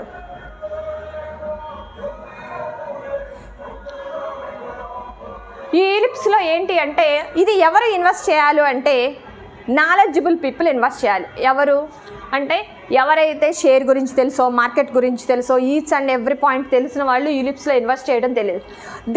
దీంట్లో 2 ఆప్షన్స్ ఉంటాయి. ఒకటి మనకి తెలిస్తే మనం ఇన్వెస్ట్ చేయొచ్చు. సెకండ్ వన్ మనకి తెలియకపోతే ఒక ఫండ్ మేనేజర్ మన తరపున ఇన్వెస్ట్ చేస్తాడు. యూలిప్లో 5 సంవత్సరాలు లాకిన్ పీరియడ్ ఉంటుంది. అంటే ఏంటంటే 5 సంవత్సరాలు మనం కట్టిన తర్వాత తీసుకోవడానికి కానీ ఎలాంటి కదిలించకుండా లాకిన్ పీరియడ్ అనమాట. యూలిప్స్లో కనుక లాంగ్ టర్మ్ ఇన్వెస్ట్ చేస్తే మన రిటర్న్స్ అనేవి చాలా లార్జర్గా ఉంటాయి, ఎక్కువ సంవత్సరాల పాటు వస్తాయి. కాబట్టి వెరీ వెరీ ఇంపార్టెంట్. ఇది యూలిప్స్లో ప్రతిదీ చాలా ట్రాన్స్పరెంట్గా ఉంటుంది. ఎందుకు? Investment risk borne by insured, only mortality risk borne by insurer. అంటే డెత్కి సంబంధించిన రిస్క్ మాత్రమే యూలిప్స్లో ఇన్సూరెన్స్ కంపెనీ బేర్ చేస్తుంది. రిమైనింగ్ ఇన్వెస్ట్మెంట్ రిస్క్ అంతా ఇన్సూర్డే బేర్ చేయాలి. నెక్స్ట్ అందరికీ చాలా మందికి తెలుసండి MWP act, married women's property act 1874 section 6. ఇది ఒక యాక్ట్ ఉందని 1874లో ఉందని 100లో 10 మందికి కూడా తెలియదండి. ఇది very very important. Any legal contract కనుక ఈ MWP యాక్ట్ ప్రకారం రిజిస్టర్ చేస్తే దాన్ని ఎవరు తీసుకోవడానికి ఎలాంటి అధికారం లేదు, అప్పులోళ్ళు తీసుకోవడానికి కూడా లేదండి. ఇది ఎవరు చేయొచ్చు అంటే ఒక మ్యారీడ్ మెన్ చేయొచ్చు, తన భార్య పిల్లల కోసం. ఆటోమేటిక్గా ఈ MWP యాక్ట్ ప్రకారం కనుక రిజిస్టర్ చేస్తే ఒక ట్రస్ట్ ఏర్పడుద్ది. ట్రస్ట్లో సభ్యులు వైఫ్ అండ్ చిల్డ్రన్, వాళ్ళని ట్రస్టీస్ అంటాం. ట్రస్టీస్ ఈ యాక్ట్ ప్రకారం రిజిస్టర్ చేసిన తర్వాత ఆయనకి ఎలాంటి సేఫ్ అనమాట. ఇఫ్ ఎనీ కేస్ ఆ పర్సన్ కనుక చనిపోతే ఎవరు బెనిఫిషరీస్ ఎవరు అంటే ట్రస్టీస్ ఎవరు? భార్య పిల్లలు. యాక్చువల్గా ఎందుకు ఇది తీసుకోవాలి మేడం అంటే ఎనీ లీగల్ కాంట్రాక్ట్ అంటే ఒక బిజినెస్ పీపుల్ ఉన్నారు. బిజినెస్ అనేది ఆల్వేస్ అన్సర్టన్. ఇది ఏదైనా రిస్క్ జరిగి బిజినెస్లో కనుక లాస్ వస్తే ఆ పర్సన్ యొక్క ఆస్తులన్నీ కోర్టుకు వెళ్ళి తెచ్చుకోవచ్చు అప్పులోడు కదా అండి. ఇన్సూరెన్స్ కూడా కోర్టుకు వెళ్ళి అప్పులోడు తెచ్చుకోవచ్చు, ఆస్తి కూడా సరిపోకపోతే. కానీ ఎనీ లీగల్ కాంట్రాక్ట్ అంటే ఆస్తి కానీ ఇన్సూరెన్స్ కానీ ఈ MWP యాక్ట్ ప్రకారం కనుక రిజిస్టర్ చేస్తే అప్పులోళ్ళు కోర్టుకు వెళ్ళడానికి లేదు, ప్రాపర్టీ సేఫ్ అనమాట. ఏదైనా అన్సర్టనిటీ జరిగినా భార్య బిడ్డలకి మిగిలి ఉంటుంది, ఇది సేఫ్. దీనికి ఏంటి అంటే మ్యారీడ్ మెన్నే చేయొచ్చు సెక్షన్ 6 ప్రకారం. చేసిన తర్వాత ఆటోమేటిక్గా ట్రస్ట్ ఏర్పడుతుంది. ట్రస్ట్లో సభ్యులు ట్రస్టీస్, బెనిఫిషరీస్ ఎవరంటే ట్రస్టీస్. మీకు ఎగ్జామ్ పాయింట్లో ఒక్కొక్కసారి క్వశ్చన్ అడుగుతున్నాడు, policy holder does not appoint the trustee, ఎవరికి వెళ్తుంది అని. అప్పుడు ఏంటంటే గుర్తుపెట్టుకోండి, official trustee of the state government. అంటే స్టేట్ గవర్నమెంట్ ఎవరైతే అంటే తను ఏ స్టేట్లో ఉన్నాడో ఆ గవర్నమెంట్కి వెళ్తుంది. ఇది కనుక ట్రస్ట్ని క్రియేట్ చేయకుండా చనిపోతాయి. అలా చేయకుండా ఉండవు. కానీ ఎలాంటి సందర్భంలో ఇలా జరగడానికి ఆస్కారం ఉంటుంది అంటే వైఫ్ అండ్ హస్బెండే ఉన్నారు, వాళ్ళకి పిల్లలు లేరు అనుకోండి, ఇమాజిన్. అలాంటప్పుడు పాలసీ హోల్డర్ కంటే వైఫ్ ముందలే చనిపోవచ్చు కదా, తను చేంజ్ చేద్దాము అనుకునే లోపే తను కూడా చనిపోయాడు అనుకోండి. అలాంటి సిచ్యువేషన్లో ఎవరికి వెళ్తుందంటే గవర్నమెంట్కి వెళ్తుంది. లీగల్ హైర్ ఎవరికి వెళ్ళదు, మాకు మీకు అని పోట్లాడుకుంటారు కొంతమంది. అలాంటి సిచ్యువేషన్లో స్టేట్ గవర్నమెంట్కి వెళ్తుంది. ఓకేనా అండి. Very very important, married women's property act 1874 section 6. ఇంకొక టాపిక్ వెరీ వెరీ ఇంపార్టెంట్ ఏంటంటే key man insurance. Key man insurance any business కానీ ఎనీ ఆర్గనైజేషన్ కానీ ఎనీ పర్సన్ కానీ డెవలప్ అవ్వాలి అంటే ఏ పర్సన్ అయితే మెయిన్ తన పైన తీసుకునే ఇన్సూరెన్స్ని కీ మ్యాన్ ఇన్సూరెన్స్ అంటాం. మీకు ఎగ్జామ్లో ఎక్కువ క్వశ్చన్ అడుగుతూ ఉంటాడు, who can be key man అని. ఏదర్ మేనేజర్ కావచ్చు, కో పార్ట్నర్ కావచ్చు, డైరెక్టర్ కావచ్చు, సేల్స్ పర్సన్ కావచ్చు. కాబట్టి who can be key man అని కనుక క్వశ్చన్ అడిగితే ఆల్ ఆఫ్ ది ఎవరైనా కావచ్చు, డిపెండింగ్ అపాన్ సిచ్యువేషన్. దేన్ని బేస్ చేసుకుని ఇస్తాము అంటే ఆ కంపెనీ యొక్క బిజినెస్ ప్రాఫిటబిలిటీని బేస్ చేసుకుని ఈ కీ మ్యాన్ ఇన్సూరెన్స్ అనేది ఇస్తాం. ప్రీమియం పే చేసేది కంపెనీనే, క్లెయిమ్ వచ్చేది కూడా కంపెనీనే. పే చేసిన ప్రీమియాన్ని ట్యాక్స్ ఎగ్జంప్షన్ కింద చూపించుకుంటారు, వచ్చే క్లెయిమ్ ట్యాక్సిబుల్ ఫర్ కంపెనీ. యాక్చువల్గా ఇన్సూరెన్స్ నుంచి వచ్చేది సెక్షన్ 10(10)(d) ప్రకారం ట్యాక్స్ ఫ్రీ ఇన్కమ్ వస్తుంది.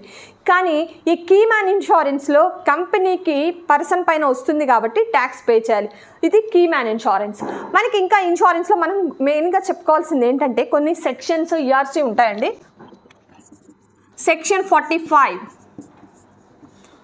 ఇండిసెప్టబిలిటీ క్లాస్ అంటే 3 సంవత్సరాలు దాటిన తర్వాత ఇన్సూరెన్స్ కంపెనీ నీ మెటీరియల్ ఫ్యాక్ట్ తప్పు అని అడగకూడదు. అంటే ఏంటంటే నీ పేరు తప్పు, ఊరు తప్పు, అడ్రస్ తప్పు, మీరు ఇచ్చిన హెల్త్ ఇన్ఫర్మేషన్ తప్పు అని any insurance company after 3 years అడగకూడదు. సెక్షన్ 45 ప్రకారం సెక్షన్ 45 ఇండిసెప్టబిలిటీ క్లాస్ అంటాం.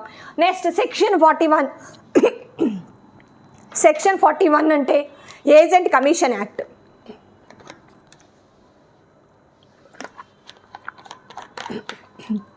అంటే ఏంటి? సెక్షన్ 41 అని ప్రకారం ఏజెంట్ అనేది అతను డైరెక్ట్గా కానీ ఇండైరెక్ట్గా కానీ అవార్డుగా కానీ రివార్డుగా కానీ కమిషన్ని ఆఫర్ చేయకూడదు by the way of rebate, section 41 ప్రకారం. Next section 42 agent licensing act. Agent licence కానీ, క్యాన్సిలేషన్ ఆఫ్ లైసెన్స్ కానీ, రెన్యువల్ ఆఫ్ లైసెన్స్ కానీ సెక్షన్ 42 కిందకి వస్తుంది. Next section 38 assignment, 39 nomination. Section 38 assignment ఇది వెరీ వెరీ ఇంపార్టెంట్ అండి. అసైన్మెంట్ అంటే ఒక వ్యక్తి తనకున్న హక్కుల్ని, అధికారాలని వేరే వాళ్ళకి రాసివ్వడం. ఫర్ ఎగ్జాంపుల్ రామ్, శ్యామ్ అని ఇద్దరున్నారు. రామ్ ఏం చేశాడంటే తనకున్న హక్కుల్ని, అధికారాలని శ్యామ్కి రాసిచ్చాడు. రామ్ని అసైనర్ అన్నాం. ఎవరైతే బెనిఫిట్ని తీసుకుంటున్నారో అతన్ని అసైనీ అన్నాం. ఈ చేసే ప్రాసెస్ని అసైన్మెంట్ అన్నాం. ఈ అసైన్మెంట్ 2 రకాలు. First one absolute assignment, second one conditional assignment. Absolute assignment అంటే ఒకసారి రాసిచ్చిన తర్వాత ఎప్పటికీ తిరిగి రాదు, దీన్నే అబ్సల్యూట్ అసైన్మెంట్ అంటాం. సెకండ్ వన్ కండిషనల్ అసైన్మెంట్ అంటే తీసుకున్న అతను చనిపోయినా, మెచ్యూరిటీ టైం వచ్చినా రివర్ట్ బ్యాక్ టు అసైనర్, దీన్ని కండిషనల్ అసైన్మెంట్ అంటాం. Assignment section 38. Next nomination section 39. నామినీకి పాలసీ కాంట్రాక్ట్ పైన ఎలాంటి రైట్స్ ఉండవు. Nominee does not have any rights on the contract. Nominee 1 or more persons ఉండొచ్చు. నామినీని మనం పాలసీ కాంట్రాక్ట్లోకి ఎంటర్ అవుతున్నప్పుడు మనం చేర్చుకోవచ్చు, సబ్సిక్వెంట్ తర్వాత కూడా యాడ్ చేసుకోవచ్చు. అంటే for example before marriage mother ఫాదర్ను నామినీగా పెట్టుకుంటాం, ఆఫ్టర్ మ్యారేజ్ స్పౌజ్ని నామినీగా ఎంటర్ చేస్తాం. నామినీకి మనం ఈక్వల్ పర్సంటేజ్ షేరింగ్ కూడా ఇవ్వచ్చు. నామినీకి మీకు ఎగ్జామ్ పాయింట్ ఆఫ్ లో క్వశ్చన్ అడుగుతాడు, nominee has whole rights on the contract. గుర్తుపెట్టుకోండి, ఇట్స్ రాంగ్ ఆన్సర్ అండి. Nominee does not have any rights on the contract, only బెనిఫిట్ని రిసీవ్ చేసుకోవడం మాత్రమే. ఇది కాకుండా మనకి ఇందాక చెప్పుకున్నాం లీగల్ ప్రిన్సిపల్స్లో ఫస్ట్ సూసైడ్ క్లాస్. అంటే సూసైడ్ చేసుకుంటే పాలసీ ఇస్తారంటే ఇంతకుముందు ఇచ్చేవాళ్ళు కాదండి. 1 year దాటిన తర్వాత సెకండ్ ఇయర్ నుంచి కనుకైతే కట్టిన ప్రీమియంలో నుంచి 80% అనేది సూసైడ్కి ఇచ్చేస్తారు. సెకండ్ వన్ ఎర్లీ డెత్ అంటాం. అంటే పాలసీ తీసుకున్న తర్వాత 3 సంవత్సరాల లోపు చనిపోయిన వాటిని ఏమంటామంటే ఎర్లీ డెత్ క్లైమ్స్ అంటాం. ఎర్లీ డెత్ క్లైమ్ కనుక వస్తే ఇన్వెస్టిగేషన్ అనేది చాలా సివియర్గా ఉంటుంది. మీకు ఎగ్జామ్ పాయింట్ ఆఫ్ లో క్వశ్చన్ అడగడతా అంటే pick the odd one out, early or non early claims. Customer option A 3 సంవత్సరాల్లో చచ్చిపోయాడు, ఆప్షన్ బి 5 సంవత్సరాల్లో చచ్చిపోయాడు, ఆప్షన్ సి 8 సంవత్సరాల్లో చచ్చిపోయాడు, ఆప్షన్ డి 10 సంవత్సరాల్లో చచ్చిపోయాడు. ఇప్పుడు ఏదైనా చెప్పొచ్చు అంటే గుర్తుపెట్టుకోండి, ఆప్షన్ ఏ ఒక్కటే 3 hours ఎర్లీ డెత్, మీ రిమైనింగ్ అన్ని ఆడ్ వన్గా ఉన్నాయి. అంటే ఈ 3 ఆన్సర్లు ఒకటిగా ఉన్నాయి. 5, 8, 10 అనేవి non early claims. First option అనేది ఎర్లీ డెత్. గుర్తుపెట్టుకోండి, బిలో 3 years ఎప్పుడు చనిపోయినా ఎర్లీ డెత్ అంటాం, above 3 years non early death claims అంటాం. Next presumption of death. ఒక వ్యక్తి చచ్చిపోయినట్లు ఎలా లెక్కగట్టచ్చు అంటే as per Indian evidence act 1988 ప్రకారం ఏంటి అంటే 7 సంవత్సరాలు కంటికి కనపడకుండా ఆ వ్యక్తి చచ్చిపోయినట్టు లెక్క యాజ్ పర్ ఇండియన్ యాక్ట్. ఇదెందుకు మేడం మనకు ఉపయోగపడుతుంది అంటే if any case A policy holder అయినా ఇన్సూరెన్స్ ప్రీమియం కట్టి 7 years కనుక కనపడకుండా పోతే చచ్చిపోయినట్టు లెక్కగట్టి క్లైమ్ అనేది సెటిల్ చేస్తాం.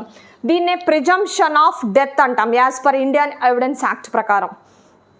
మనకి కొన్ని ఇయర్స్ సెక్షన్స్ని మనం చాలా బాగా గుర్తుపెట్టుకోవాలి. కొన్ని కాంబినేషన్ ఆఫ్ లైక్ ఏంటి అంటే ఎలాంటి యాక్ట్లు వస్తాయి ఏ ఇయర్స్ అనేది. IRDA act 1999. ఐఆర్డిఏ ఎప్పుడు స్టార్ట్ అయింది? 2000లో స్టార్ట్ అయింది. ఐఆర్డిఏని 2014 ఏప్రిల్ 28 నుంచి ఐఆర్డిఏఐగా పిలుస్తున్నారు. అంటే insurance regulatory development authority of India. మనకి ముందలే చెప్పుకున్నాం రెగ్యులేటర్స్ 3 ఉన్నాయని. ఫినాన్షియల్ సెక్టార్ రెగ్యులేటర్స్ ఎవరు అంటే 3 చెప్తాం. ఏంటి? బ్యాంకింగ్ సెక్టార్కి ఆర్బీఐ, ఇన్సూరెన్స్కి ఐఆర్డిఐ, షేర్ మార్కెట్ క్యాపిటల్ మార్కెట్కి సెబీ. ఫినాన్షియల్ రెగ్యులేటర్స్ ఎవరు అంటే ఆల్ ఆఫ్ ద అబోవ్. ఈ 3 కలిపితే మనకి ఫినాన్షియల్ రెగ్యులేటర్స్ అంటాం. దీన్ని మనం మెన్షన్ చేయొచ్చు అనమాట. ఓకేనా అండి. ఇది కాకుండా ఇన్సూరెన్స్లో ఏంటంటే ఇన్సూరెన్స్లో 2 పర్సన్స్ అనేవాళ్ళు వెరీ వెరీ ఇంపార్టెంట్ అండి. ఒకటి యాక్చురీ. యాక్చురీ అంటే ఏంటంటే ఇన్సూరెన్స్ కంపెనీ యొక్క ప్రీమియాన్ని డిటర్మైన్ చేసేది అండ్ ఇన్సూరెన్స్ కంపెనీ యొక్క అసెట్ని వాల్యూ చేసే అతన్ని ఏమంటామంటే యాక్చురీ అంటాం.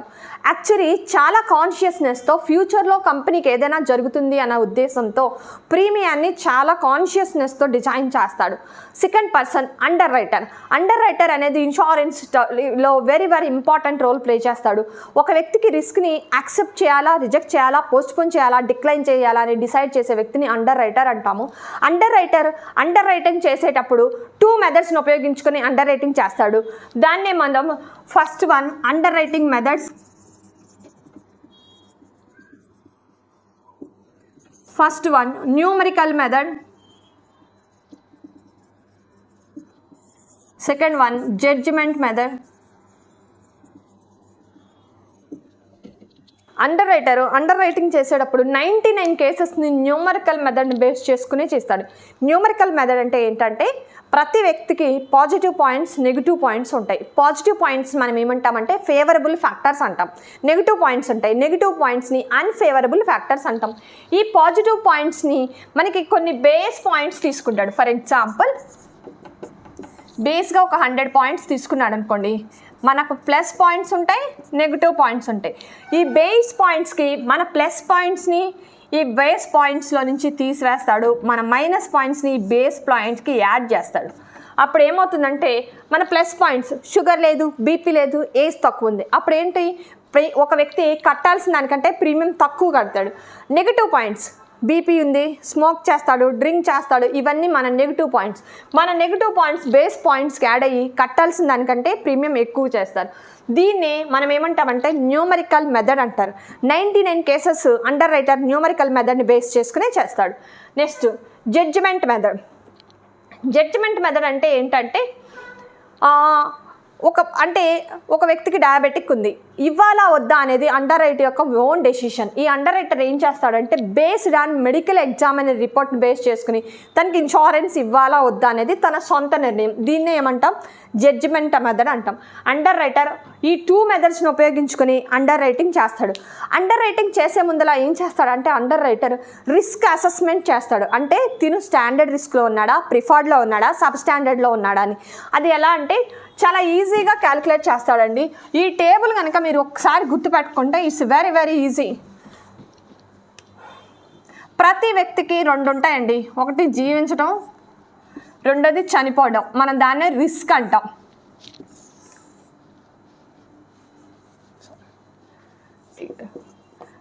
Leaves risk. స్టాండర్డ్గా ఒక టేబుల్ తీసుకుంటాం. Sub standard, preferred.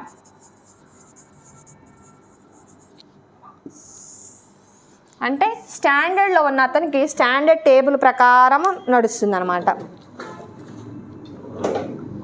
అంటే ఏంటి, ఫర్ ఎగ్జాంపుల్ మీకు ఏజ్ ప్రకారం తీసుకుందాం కొంచెం ఈజీగా అర్థం అవడం కోసం. 20 years, 30 years, 50 years అనుకోండి. 20 years వ్యక్తి జీవితం 30 years వ్యక్తి కంటే 50 years కంటే తన లైఫ్ ఎలా ఉంటుందండి, బెటర్గా ఉంటుంది. 30 years కంటే 50 years అనేది కొంచెం ఎట్లా ఉంటుంది, వరస్ట్గా ఉంటుంది. అంతేనా? 30 years కంటే 20 years అతనికి రిస్క్ ఎలా ఉంటుంది, తక్కువగా ఉంటుంది. లోయర్ అంటాం దీన్ని మనం, ఇక్కడ హయ్యర్ అంటాం. ఇది ఎక్కువ ఇస్తున్నాడంటే ఎగ్జామ్ పాయింట్ ఆఫ్ వ్యూలో ఎలా అంటే, Santosh has applied term insurance policy. His anticipated mortality is lower than the standard lives. Hence, he could be charged lower premium. Under risk classification, Santosh has dash అంటాడు. ఎక్కడున్నాడు, lower than the standard అంటే ఎక్కడున్నాడు, preferred రిస్క్లో ఉన్నాడు. ఇలా compare చేస్తాడు. Higher than the standard అంటే sub standard రిస్క్లో ఉన్నాడు. లేదు స్టాండర్డ్లోనే సేమ్ ఉన్నాడు అంటే స్టాండర్డ్ రిస్క్లో ఉన్నట్టు లెక్క. ఇలా అండర్ రైటర్ ఏం చేస్తాడంటే రిస్క్ క్లాసిఫికేషన్ చేస్తాడు. Based on risk classification underwriting మెథడ్స్ని ఉపయోగించుకుని ఒక వ్యక్తికి రిస్క్ని యాక్సెప్ట్ చేయాలా, రిజెక్ట్ చేయాలా, పోస్ట్పోన్ చేయాలా, డిక్లైన్ చేయాలా అనేది డిసైడ్ చేస్తాడు. అండర్ రైటర్ యొక్క రోల్ అనమాట ఇది.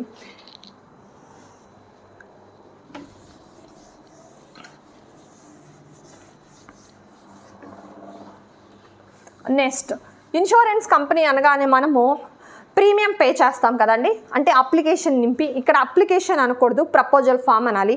ఈ ప్రపోజల్ ఫామ్ని ఫిల్ చేసి మనం ఏం చేస్తామంటే ఏ ఇన్సూరెన్స్ కంపెనీలో అయినా ఫ్రంట్లో ఉన్న వాళ్ళకి ఇస్తాం. అప్పుడు మనకు ఒక రిసిప్ట్ ఇస్తారు. దాన్ని మనం FPR అంటాం. FPR first premium receipt. It is the evidence of policy contract. అంటే పాలసీ కాంట్రాక్ట్ స్టార్ట్ అయిందనటానికి ఎవిడెన్స్ FPR అని. సెకండ్ మనం చెప్పుకోవాల్సింది పాలసీ డాక్యుమెంట్ అండి. అంటే మనం అందరూ బాండ్ అంటాం, ఇక్కడ బాండ్ అనకూడదు, పాలసీ డాక్యుమెంట్ అంటాం. ఈ పాలసీ డాక్యుమెంట్ అనేది it is the evidence of the contract. ఇది 3 భాగాలుగా ఉంటుంది. ఫస్ట్ భాగం పాలసీ షెడ్యూల్, సెకండ్ భాగం స్టాండర్డ్ ప్రొవిజన్స్, థర్డ్ భాగం స్పెసిఫిక్ పాలసీ ప్రొవిజన్స్. దాన్నే మనం ఈజీగా చెప్పుకోవచ్చు. S schedule, SP standard provision, SPP standard policy provisions. షెడ్యూల్లో పాలసీ హోల్డర్ గురించి, పాలసీ గురించి ఈచ్ అండ్ ఎవ్రీ ఇన్ఫర్మేషన్ షెడ్యూల్లో ఉంటుందండి. స్టాండర్డ్ ప్రొవిజన్స్లో కంపెనీ యొక్క టర్మ్స్, కండిషన్స్, ప్రివిలైజేషన్స్ ఏమైనా మెన్షన్ చేస్తే స్టాండర్డ్ ప్రొవిజన్స్లో ఉంటాయి. స్పెసిఫిక్ పాలసీ ప్రొవిజన్స్ అంటే ఏంటంటే ఏదైనా స్పెసిఫిక్గా ఏదైనా ఒక ప్రెగ్నెంట్ లేడీ ఉంది, యాక్చువల్ ప్రెగ్నెంట్ లేడీకి పాలసీ ఇవ్వరు. అలాంటి సందర్భంలో కావాలి అంటే ఇఫ్ ఇన్ కేస్ ఈ ప్రెగ్నెంట్ లేడీ కనుక మెటర్నిటీ సంబంధించి చనిపోతే, అంటే ప్రసవం కాలేక చనిపోతే కనుక పాలసీ ఇవ్వము. అదర్వైజ్ ఆ లేడీకి ఎలా అయినా పాలసీ ఇస్తాము అనే దాని ప్రకారం ఇది మెన్షన్ చేస్తారు. ఇది ఎక్కడ మెన్షన్ చేస్తారంటే specific policy provisions. It is a third part of the policy document. ఓకేనా అండి. పాలసీ డాక్యుమెంట్ 3 పార్ట్లుగా ఉంటుంది. Policy schedule, standard provisions, specific policy provisions. ఇదన్నీ కాకుండా మనకి ఇన్సూరెన్స్లో వెరీ ఇంపార్టెంట్ ఏంటంటే హెల్త్ అండి. మనకి గుర్తుపెట్టుకోవాల్సింది ఏంటంటే లైఫ్ ఇన్సూరెన్స్ కాంట్రాక్ట్లు అనేవి అష్యూరెన్స్ కాంట్రాక్ట్లు, అంటే హామీ ఒప్పందాలు. ఈ ఇన్సూరెన్స్ తీసుకున్న వ్యక్తి కనుక చనిపోతే ఇతనికి ఇంత డబ్బులు ఇస్తాము అనేది. అదే general insurance or health insurance కాంట్రాక్ట్లు అనేవి ఇండెమినిటీ కాంట్రాక్ట్లు అండి. అంటే నష్టపరిహారం ఒప్పందం. ఇది మార్బిడిటీని డీల్ చేస్తాయి.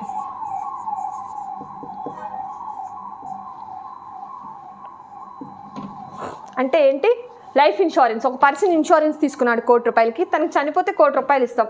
మోర్టాలిటీ అంటే డెత్కి సంబంధించిన రిస్క్ని డీల్ చేస్తాం. కాబట్టి లైఫ్ ఇన్సూరెన్స్ కాంట్రాక్ట్లు అనేవి అష్యూరెన్స్ కాంట్రాక్ట్లు మోర్టాలిటీని డీల్ చేస్తాయి. While general or health insurance కాంట్రాక్ట్లు అనేవి ఇండెమినిటీ, నష్టపరిహారం ఒప్పందం. ఎంత నష్టం జరిగితే అంత ఇస్తాము కాబట్టి వీటిని ఇండెమినిటీ కాంట్రాక్ట్లు అంటాము. ఇవి మార్బిడిటీ అంటే హెల్త్లో ఏదైనా ఇల్నెస్ వల్ల కానీ ఇంజూరీ వల్ల కానీ మన హెల్త్ కనుక డ్యామేజ్ అయితే ఆ రిస్క్ని మార్బిడిటీ రిస్క్ అంటాం. ఈ కామన్గా మనం గుర్తుపెట్టుకోవాల్సింది హెల్త్ ఇన్సూరెన్స్లో మనం ఇండివిజువల్గా ఇన్సూరెన్స్ తీసుకోవచ్చు, దాన్ని ఇండివిజువల్ హెల్త్ ఇన్సూరెన్స్ అంటాం.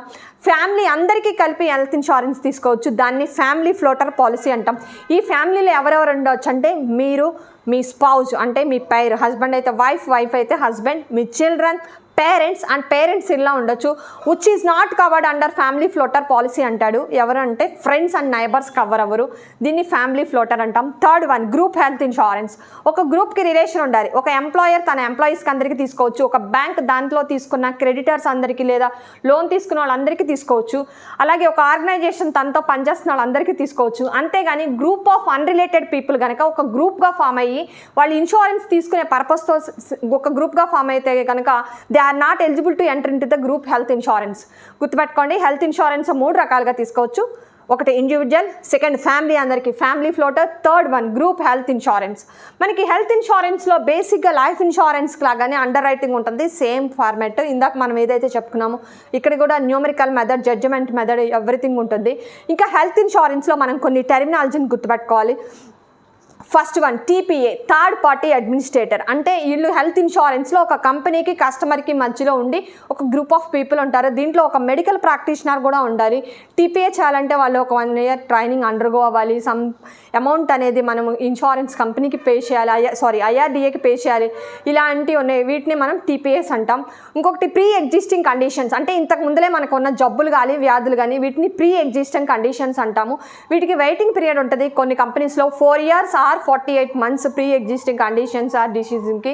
థర్డ్ నెట్వర్క్ ప్రొవైడర్, అంటే మనం తీసుకున్న ఇన్సూరెన్స్ ఏ హాస్పిటల్లో అవైలబిలిటీలో ఉందో ఇన్ఫర్మేషన్ చెప్పే వాళ్ళని ఏమంటారంటే నెట్వర్క్ ప్రొవైడర్లు అంటారు. దీంట్లో మనకి పీపీఎన్ అని కూడా అంటాడు, ప్రిఫర్డ్ నెట్వర్క్ ప్రొవైడర్ అని మీకు అబ్రివేషన్స్ కూడా వస్తుంటాయి దీంట్లో. అలాగే అంటే మీకు నెట్వర్క్ ప్రొవైడర్లు మనం స్టార్ హెల్త్ కానీ మ్యాక్స్ బూపా కానీ ఎవ్రీథింగ్ ఎనీ జనరల్ ఇన్సూరెన్స్కి తీసుకున్నప్పుడు మనకి నియర్ బై ఏ హాస్పిటల్లో అంటే మనకి ఫ్రీగా చేస్తారు అంటే దాన్ని మనం హెల్త్ ఇన్సూరెన్స్ క్లైమ్స్లో 2 రకాలు. క్యాష్లెస్ అంటాం, ఫ్రీగా అంటే డబ్బులు కట్టకుండా కాదండి. మనం హెల్త్ కార్డు కనుక చూపిస్తే ఆ కార్డుని స్మార్ట్ కార్డ్ అంటాం. ఆ స్మార్ట్ కార్డుని కనుక చూపించి 2 days ఆర్ 48 hours ముందర కనుక మనం టీపీఎస్ కానీ ఇన్సూరెన్స్ కానీ చెప్తే మనకి ఆ కార్డును ఉపయోగించి ఫ్రీగా వైద్యం చేస్తారు. దీన్నే క్యాష్లెస్ ఫెసిలిటీ అంటారు. సడన్గా కస్టమర్ రోడ్డు మీద వెళ్తున్నాడు, హార్ట్ అటాక్ వచ్చింది, అలాంటి సందర్భంలో డబ్బులు మనం కట్టి వైద్యం చేయించుకుంటాం, దీన్నే క్లైమ్ రియంబర్స్మెంట్ అంటారు. కాబట్టి హెల్త్ ఇన్సూరెన్స్లో ఈ 2 రకాలుగా క్లైమ్ సెటిల్ చేస్తారు. ఒకటి క్యాష్లెస్ ఫెసిలిటీ, రెండోది క్లైమ్ రియంబర్స్మెంట్. ఇంకా మీరు హెల్త్ ఇన్సూరెన్స్లో గుర్తుపెట్టుకోవాల్సింది ఏంటంటే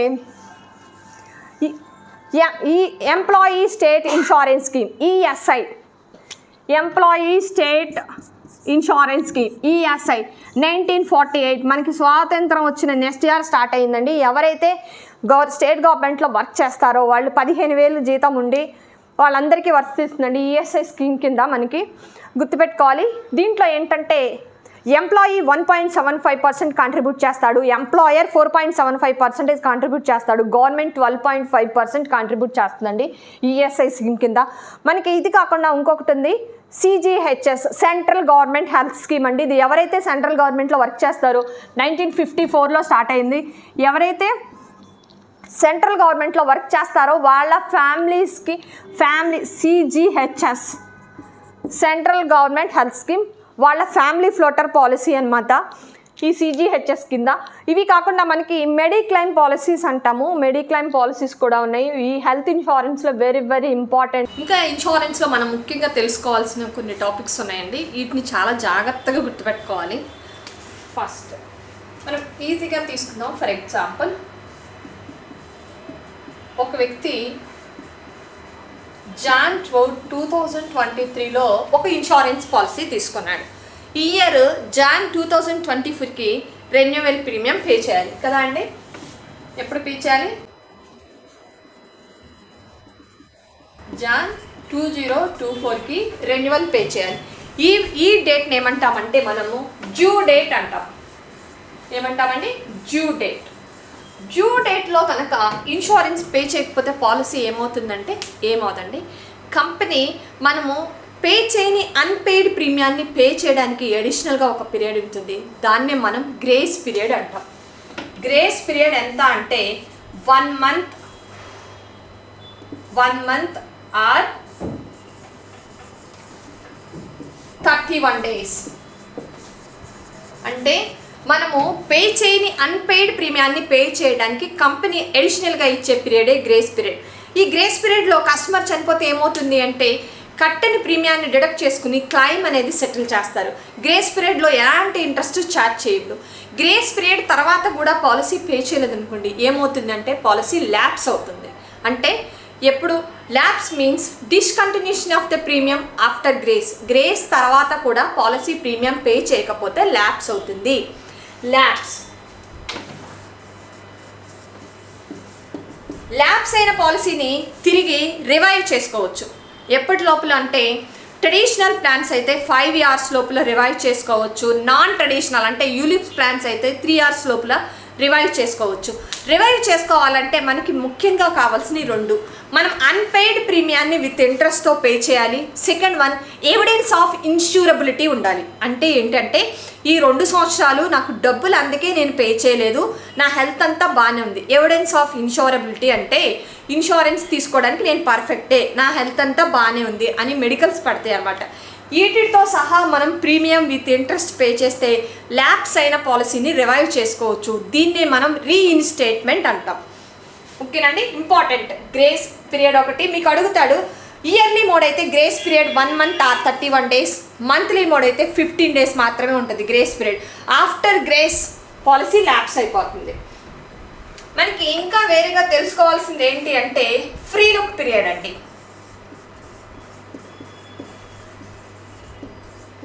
ఫ్రీ లుక్ పీరియడ్ అంటే పాలసీ డాక్యుమెంట్ చేతికి వచ్చిన తర్వాత కస్టమర్ కనుక నచ్చకపోతే తిరిగి వెనక్కి తీసుకోవచ్చు. దీన్నే మనం ఫ్రీ లుక్ పీరియడ్, స్వేచ్ఛా కాల పరిమితి అని కూడా అంటాం తెలుగులో. ఈ ఫ్రీ లుక్ పీరియడ్లో కనుక మనం కస్టమర్ పాలసీ వద్దని రిటర్న్ తీసుకుంటే ఇన్ని రోజులు ఉన్నందుకు మనము స్టాంప్ డ్యూటీ ఛార్జెస్, మనకి ఇన్ని రోజులు రిస్క్ కవరేజ్ ఇచ్చినందుకు మనకి మోర్టాలిటీ ఛార్జెస్ అవన్నీ డిడక్ట్ చేసుకుని రిమైనింగ్ అమౌంట్ అంతా కస్టమర్కి పే చేస్తారు. ఈ ఫ్రీ లుక్ పీరియడ్లో మనకి నచ్చకపోతే తీసుకోవచ్చు. ఇది ఎన్ని రోజులు అంటే పాలసీ డాక్యుమెంట్ చేతికి వచ్చిన తర్వాత 15 days. గుర్తుపెట్టుకోండి, ఫ్రీ లుక్ పీరియడ్ అంటే 15 days, గ్రేస్ పీరియడ్ అంటే 1 month ఆర్ 31 days. ల్యాప్స్ అయిన పాలసీని తిరిగి రివైవ్ చేసుకోవచ్చు. అంటే ట్రెడిషనల్ ప్లాన్స్ విత్ ఇన్ 5 yearsలో రివైవ్ చేసుకోవచ్చు. Non traditional plans within 3 yearలో రివైవ్ చేసుకోవచ్చు. These are all very very important insurance దాంట్లో అండి. మనము హెల్త్ ఇన్సూరెన్స్ అనగానే హెల్త్ కేర్ గురించి తెలుసుకోవాలండి. మనకి హెల్త్ కేర్లు 3 రకాలుగా ఉంటాయి. Primary health care, secondary health care, tertiary health care. Primary health care అంటే first point of the treatment. అంటే ఫర్ ఎగ్జాంపుల్ మన జ్వరం వచ్చింది, మన గొంతు చివరన హాస్పిటల్కి వెళ్ళాం, ట్రీట్మెంట్ చేయించుకున్నాం, దాన్ని ఏమంటాం ప్రైమరీ హెల్త్ కేర్ అంటాం. సెకండరీ హెల్త్ కేర్ అంటే తగ్గలేదు, అక్కడికి వెళ్ళాం, మనకి జ్వరం తగ్గలేదు, మన నియర్ బై ఎక్కడైతే మంచిగా ఉంటుందో, ఫర్ ఎగ్జాంపుల్ రమేష్ హాస్పిటల్లో లేకపోతే ఎనీ స్పెషాలిటీ హాస్పిటల్కి వెళ్ళాం, దాన్ని ఏమంటామంటే సెకండరీ హెల్త్ కేర్ అంటాం. అంటే కొంచెం మెడికల్ అడ్వాన్స్మెంట్ ఉంటుంది, కొంచెం ఖర్చు కూడా ఎక్కువ అవుతుంది. Third one territory health care. అంటే ఇక్కడ కూడా తగ్గలేదు, అంటే దూరంగా ఉన్న మన ఈ ప్రాంతం మొత్తానికి ఏదైతే బెస్ట్ హాస్పిటల్లో అక్కడికి వెళ్ళి కనుక మనం వైద్యం చేయించుకున్నాం అనుకోండి, దాన్ని టెరిటరీ హెల్త్ కేర్ అంటారు. మీకు అడుగుతూ ఉంటాడు ఎగ్జామ్ పాయింట్ ఆఫ్ వ్యూలో, లో బడ్జెట్ పీపుల్కి ప్రిఫర్ చేయాల్సింది ఏంటి అని. Primary health care. ఒక వ్యక్తి ఆంకాలజీ డిపార్ట్మెంట్లో వర్క్ చేస్తున్నాడు, ఏ హెల్త్ కేర్కి సంబంధించింది? Territory health care. ఓకేనండి, గుర్తుపెట్టుకోవాల్సింది. అంతేకాకుండా మీకు క్వశ్చన్ ఎలా అడుగుతాడంటే గవర్నమెంట్ స్పాన్సర్ చేయకుండా ప్రైవేట్ ఇన్సూరర్లతో నడపబడేది ఏది అని క్వశ్చన్ అడుగుతున్నాడండి. జన ఆరోగ్య. గవర్నమెంట్ స్పాన్సర్ చేయకుండా ప్రైవేట్ ఇన్సూరర్లతో నడపబడే స్కీమ్ ఏది అని అడుగుతాడు, దాన్నే మనం జన ఆరోగ్య అంటాం. దీంతో పాటుగా మనం చిన్నగా గుర్తుపెట్టుకోవాల్సింది ఏంటంటే ఇంకొక టాపిక్ మైక్రో ఇన్సూరెన్స్. అంటే మనము ఏమంటామంటే బీపీఎల్ ఫ్యామిలీస్ కోసం, బిలో పావర్టీ లైన్ అంటాం, అదే తెలుగులో దారిద్ర్య రేఖకు దిగువన ఉన్న వాళ్ళు అంటాం చూడండి. అంటే మినిమం సమ్మేష్యూడ్ 5,000 ఉంటుంది, ఈ మైక్రో ఇన్సూరెన్స్ అనేది మ్యాక్సిమం సమ్మేష్యూడ్ 50,000 ఉంటుంది. దీన్ని మైక్రో ఇన్సూరెన్స్, మీకు exam point of view question అడుగుతున్నాడు, ఆరిజిన్స్ ఆఫ్ మైక్రో ఇన్సూరెన్స్ అని. బంగ్లాదేశ్. మైక్రో ఇన్సూరెన్స్ బంగ్లాదేశ్లో 1974లో స్టార్ట్ అయింది. మహమ్మద్ యాన్స్ అనే ఆయన స్టార్ట్ చేశాడు. దీన్ని గ్రీమెన్ బ్యాంక్ ఆఫ్ బంగ్లాదేశ్ అనే నేమ్తో స్టార్ట్ చేశాడు. అంటే మనం టాపిక్ వైజ్గా కనుక తెలుసుకుంటే ఏ క్వశ్చన్ అడిగినా ఈజీగా ఆన్సర్ చేయొచ్చు. కాబట్టి మైక్రో ఇన్సూరెన్స్ ఎక్కడ స్టార్ట్ అయిందండి? బంగ్లాదేశ్లో 1974లో గ్రీమ్యాన్ బ్యాంక్ ఆఫ్ బంగ్లాదేశ్ అనే నేమ్తో స్టార్ట్ అయింది. దీన్ని ఎవరు స్టార్ట్ చేశారు అంటే మహమ్మద్ యాన్సన్ అయినా స్టార్ట్ చేశాడు. దీని మినిమం సమ్మేషుడ్ 5,000, మ్యాక్సిమం సమ్మేషుడ్ 50,000. దీనికోసం మైక్రో ఇన్సూరెన్స్ రెగ్యులేషన్స్ తీసుకొచ్చారు 2005లో. ఇదే మైక్రో ఇన్సూరెన్స్ హెల్త్ అనుకోండి, మినిమం 5,000, మ్యాక్సిమం 30,000 ఉంటుంది. వీటన్నిటిని మనం గుర్తుపెట్టుకోవాలన్నమాట. నెక్స్ట్ ఫైనల్గా ఏంటి అంటే ఎగ్జామ్ రాసేటప్పుడు ప్రతి ఒక్కళ్ళు మెయిన్గా గుర్తుపెట్టుకోవాల్సింది ఏంటి అంటే ఫస్ట్ మనకు తెలిసినది ఆన్సర్ చేయండి. నెక్స్ట్ మనకి ఏదైనా కన్ఫ్యూషన్గా ఉంటే క్వశ్చన్ వదిలేసి నెక్స్ట్ ఫర్దర్గా వెళ్ళండి. ఇంకా ఇన్సూరెన్స్ అంటే షేరింగ్ ఆఫ్ రిస్క్ FU/many అనేది గుర్తుపెట్టుకోండి. Maximum all of the above అనే ఆన్సర్ వస్తే కనుక కరెక్టే అవుతుంది. మీరు లెంత్ ఎక్కువ అవడం వల్ల 2 వీడియోలుగా స్ప్లిట్ చేస్తున్నాం కాబట్టి స్కిప్ చేయకుండా ప్రతి ఒక్కళ్ళు ఈ 2 వీడియోస్ని కంప్లీట్గా చూడడం వల్ల IC38 అనే ఎగ్జామ్ చాలా ఈజీ అయిపోతుంది. యాజ్ వెల్ యాజ్ మీకు ఇన్సూరెన్స్లో ఎనీ అబ్జెక్షన్ కస్టమర్ కనుక వస్తే ఎలా హ్యాండిల్ చేయాలో కూడా ఈజీగా మీరు నేర్చుకుంటారండి. All the best for your IC38 exam. Signing off team Radha wealth talks.